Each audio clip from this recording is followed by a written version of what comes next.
बड़की अम्मा।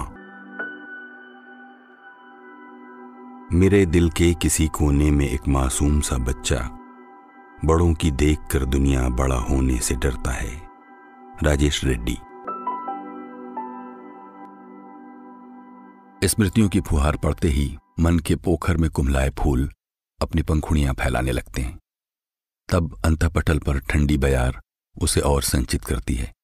वातावरण ऐसा बन जाता है कि बारहा भीगने का मन करता है, और ऐसा करते हुए संस्मरण हौले से अनकही कहता है, और तब स्मृतियां पूरक आवाज बन भीतर गुनगुना उठती हैं। इस बीच जब आप अपनी जिंदगी में संजीदगी से झांक रहे होते हैं, तब ये पता चलता है कि आम फहम जिंदगी में कितनी सारी आजमाइश वाली घड़ियां आईं और गुजर गईं। जिंदगी की उस झांक से उगे संस्मरण लिखते समय असल में भीतर जकड़ी जटिलताओं को हम मुक्त कर रहे होते हैं। इसी मुक्ति की कथा के लिए एक और यात्रा पर चलते हैं, जिसके केंद्र में अपना शहर लखीसराय नहीं बल्कि हमारा ननिहाल मुंगेर है। लखीसराय से 55 किलोमीटर की दूरी पर मुंगेर का छोटा सा मोहल्ला माधोपुर है। छुट्टियों में हमेशा हम वहीं जाते रहे हैं, कभी मां से पूछकर पैसे लेकर, तो कभी कई बार मां से रूठकर बिना पैसे के ही चला जाता। मुंगेर मेरे लिए तीर्थ स्थान से कोप भवन तक सब कुछ था। हमारी बदमाशियां भी विचित्र होती थीं। कोई 3 फुट का लड़का गिरगिट की तरह 12 फुट की दीवार पर चढ़ता, और सिर्फ चढ़ता ही नहीं बल्कि दीवार की ऊपरी सतह पर बोए हुए टूटे कांच को नन्ही उंगलियों से पकड़ता और उसी को पकड़कर दीवार पर चढ़ भी जाता। अलग बात है कि वो किरचियां कभी चुपती नहीं थीं। उसने उन पर चलने की तरकीब सीख ली थी। यह तरकीब पूरे समूह में सिर्फ 2 या 3 बच्चों को ही आती थी। ये सब वो अपने झुंड को शहतूत और अमरूद खिलाने के लिए करता। बगल में आईटीसी की सिगरेट की फैक्ट्री थी, जिसका 7 बजे का भोंपा हम सब के लिए सुबह का अलार्म था। टूटे हुए क्रिकेट के बल्ले की मरम्मत हम आईटीसी के कचरे में फेंके डिब्बों से कांच कर निकाले गए फेविकोल और नायलॉन की महीन डोरी से टूटे बल्ले को बांधकर उसके ऊपर फेविकोल चिपकाकर करते थे। बल्ला पहले से भी ज्यादा मजबूत तथा उसका स्ट्रोक और बेहतर हो जाता। मजा तो एक दूसरे के हाथ में चिपके फेविकोल को छुड़ाने में आता। गुदगुदी में उठती तरंगें दोस्ती की बुनियाद को पोषित करती रहती। दोस्ती तो अजर है। आज भी बरसों बाद जब उन पुराने हमदर्दों से मिलता हूं तो गर्मजोशी की तासीर में उतनी ही मिठास होती है। खेल भी हम अजीबोगरीब खेलते थे, जो अब विलुप्त होने की कगार पर हैं। एक खेल का नाम हरिन घरीन था। हम लोग 2 ग्रुप में बढ़ जाते, जिसमें एक ग्रुप को किसी भी स्थान पर छिपाकर ढेर सारी लाइनें चौक से खींचनी होती, और दूसरे ग्रुप का काम उन्हीं लाइनों को बाद में ढूंढना होता। इस काम के लिए खेल के क्षेत्र सीमा का चुनाव पहले से तय हो जाता। कोई किचन के बोयाम की तली में लाइनें खींचता, तो कोई खिड़की के पल्ले के भीतरी हिस्से पर, या फिर ईंट के एक हिस्से पर छोटी छोटी एकदम बारीक लाइनें लिखकर उसे पलटकर यथावत रख दिया जाता। समय समाप्ति की घोषणा होती और फिर उन लाइनों को खोजा जाता। यह क्रम दोनों पारियों के लिए बारी बारी से दोहराया जाता, और अंत में जिनकी लाइनें सबसे ज्यादा बच जाती वो विजेता कहलाता। मेरी टीम जब विजेता बनती, तब मैं नानी, जो लवण भास्कर चूर्ण खाती थी, उसे चुराकर दोस्तों में बांट देता। चूरन का टेस्ट बिल्कुल पाचक जैसा था। कुछ दिनों बाद मेरा नाम ही लवण भास्कर चूर्ण चोर पड़ गया, और एक दिन हम में से किसी मस्खरे ने नानी के घर के सामने बाबली मौसी के घर की दीवार पर मेरा नाम बड़े अक्षरों में लिख दिया, चीकू लवण भास्कर चूर्ण चोर है। और नानी को मेरे कान खींचने की वजह मिल गई। शाम को मोहल्ले के सारे बच्चे एक झुंड में साथ निकलते। हम में से कुछ जो लाठी या बांस को अपना पैर बना लेते और उस पर चढ़कर पूरे मोहल्ले में चलते फिरते बिजूका से लगते, जैसे बच्चों के बीच कोई साबू चल रहा हो। एक चक्कर के बाद पारी बदल जाती। मुझे भी बहुत आनंद आता ये सब करते हुए। ये सब मुंगेर में ही मुमकिन था। लखीसराय और मुंगेर के बीच 50 किलोमीटर का ही फासला होगा, लेकिन पानी के स्वाद की तरह बोलने और खेलने का सलीका भी अलग था। ननिहाल में ऐसी यादों का अंबार है जहां संयुक्त परिवार के दोनों पहलुओं से आप परिचित होते हैं। जब आप एकल परिवार से निकल ऐसे संयुक्त परिवार में छुट्टी मनाने जाते हैं, तब ननिहाल और मनोरम लगता है। नाना नानी, मामा मामी, ये रिश्ते बहुत प्यारे होते हैं। सभी उदासियों को निश्चलता से समेटने वाला बचपन स्वच्छंद आज़ादी से अपने पंखों को फैलाता है। यहाँ हद से ज्यादा बदमाशियां करते हैं तो भी वापसी में आपको मिलता है लाड़ और दुलार। जितना संरक्षण ननिहाल में मिलता है उतना शायद ही कहीं मिलता हो। ननिहाल का एक वाकया बहुत ही मासूम सा है। उस समय मेरी उम्र सिर्फ 3 साल की होगी, जब माँ पटना ट्रेनिंग करने गई हुई थी और मैं ननिहाल में ही दीदी और भैया के साथ रहता था। उस समय बड़े मामा और मामी ही मुझे पाल रहे थे। दीदी और भैया का ख्याल नाना और नानी रखते, पर मेरा ख्याल मामा और मामी के हिस्से में था। मामा कई बार मामी को डांट भी देते अगर मुझे समय पर दूध या खाना नहीं मिला होता। देर से जब वो घर लौटते तो नींद में भी मेरा पेट दबाकर देखते कि कहीं मैं भूखा तो नहीं सो गया। मुगल बाजार में मामा की ससुराल थी, जहां की एक दुकान कैलाश हलवाई में कचौड़ी और सब्जी के साथ बहुत ही स्वादिष्ट जलेबी भी मिलती थी। मामा को अक्सर बाहर जाना पड़ता था, इसलिए उन्होंने उस दुकान वाले के पास मेरे नाम का खाता खुलवा दिया।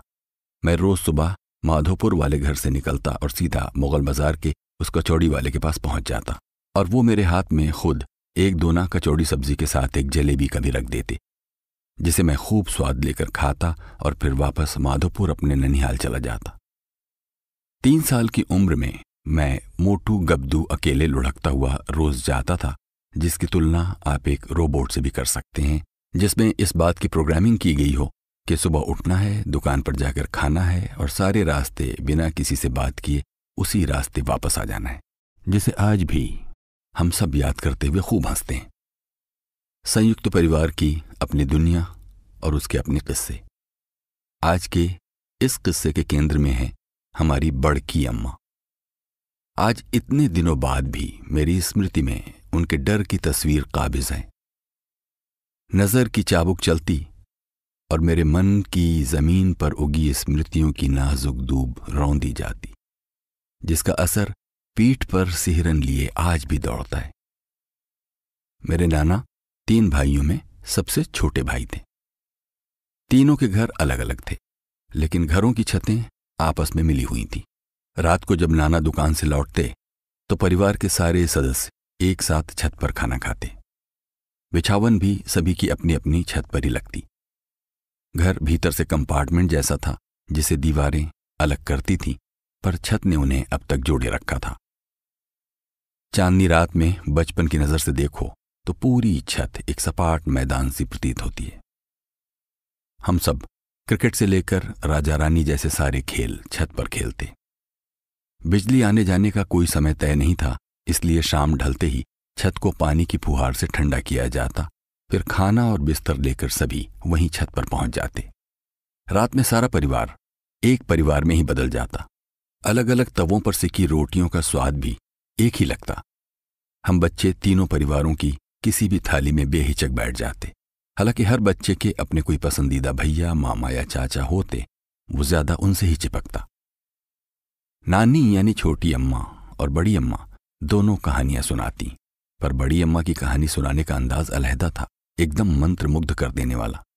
दोनों की कहानियों का चयन महाभारत, रामायण या किसी और धार्मिक ग्रंथ से होता, पर अंत हमेशा नसीहतों संग होता। पर बड़की अम्मा का अंदाज इस सीख को एक हद तक पूरी तरह याद करा जाता। रात में कहानी सुनाती दोनों अम्मा बड़ी प्यारी लगती, पर दिन में बड़ी अम्मा एक सख्त प्रबंधक में बदल जाती, जिन्हें कोई भी गलती बर्दाश्त नहीं थी। धीरे धीरे वक्त ने करवट ली और बड़की अम्मा की छत ऊपर उठती चली गई। छत के उठने का सीधा संपर्क दुकानों से था, जहां मेरे नाना की दुकान पर खपरेल ही रहा और बड़े नाना की दुकान 4 मंजिला हो गई और बड़की अम्मा की कहानियों का सिलसिला छत की उठती दीवार में ढह गया। बड़की अम्मा का छोटा पोता मुकलेश मेरा लंगोटिया यार था। आज भी जब मैं मुंगेर पहुंचता हूं तो हम बचपन की स्मृतियों के रंग में रंग जाते हैं।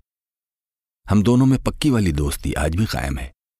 हमारा बचपन अक्सर कंचे खेलने, पेड़ों पर झूलने या गिल्ली डंडा खेलने में बीतता। उस समय के एक खेल का नाम लच्ची डाली था। पेड़ पर कूदकर खेलना माने पेड़ों पर ही एक दूसरे को पकड़ना, डाली डाली, जहां गिरे नहीं कि चोट लगना लगभग तय है। हम दोनों शाम या रात को साथ लौटते, पर डांट उसे कम मुझे ज्यादा पड़ती।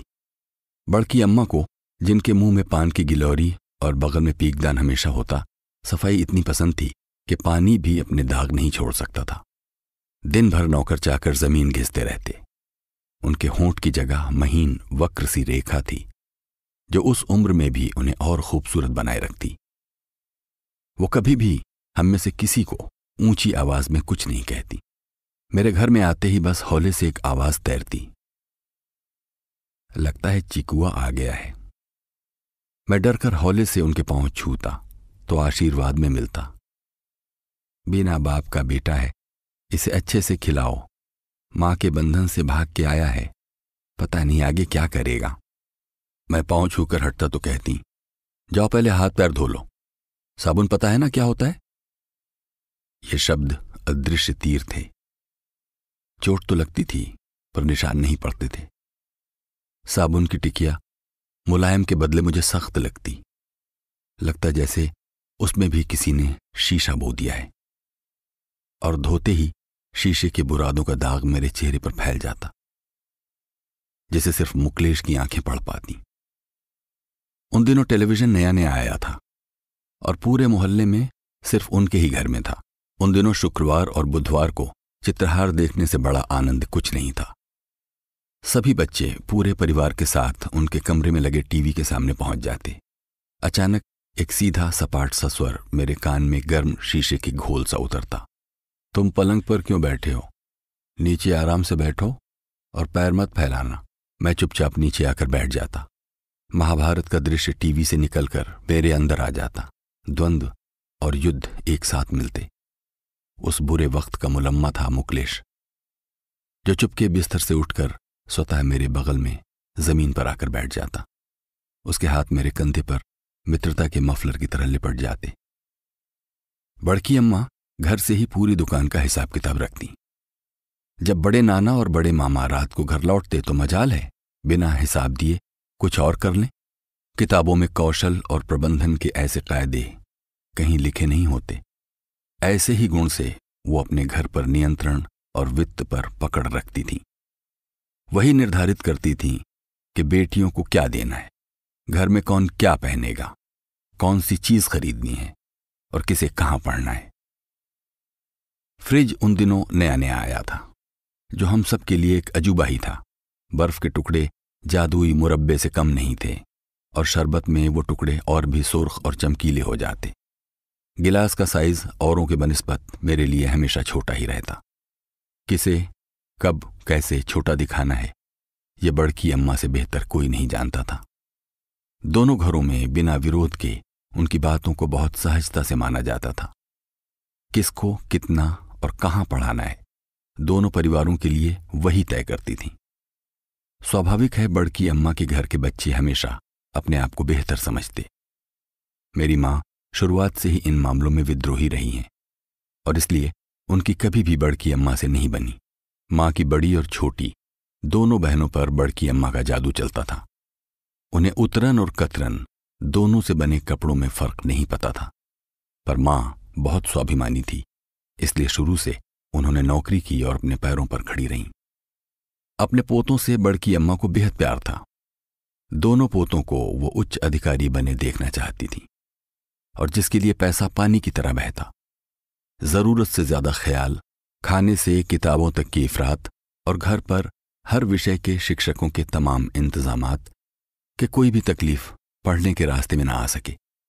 मुझे इतने तामझाम देखकर डर लगता।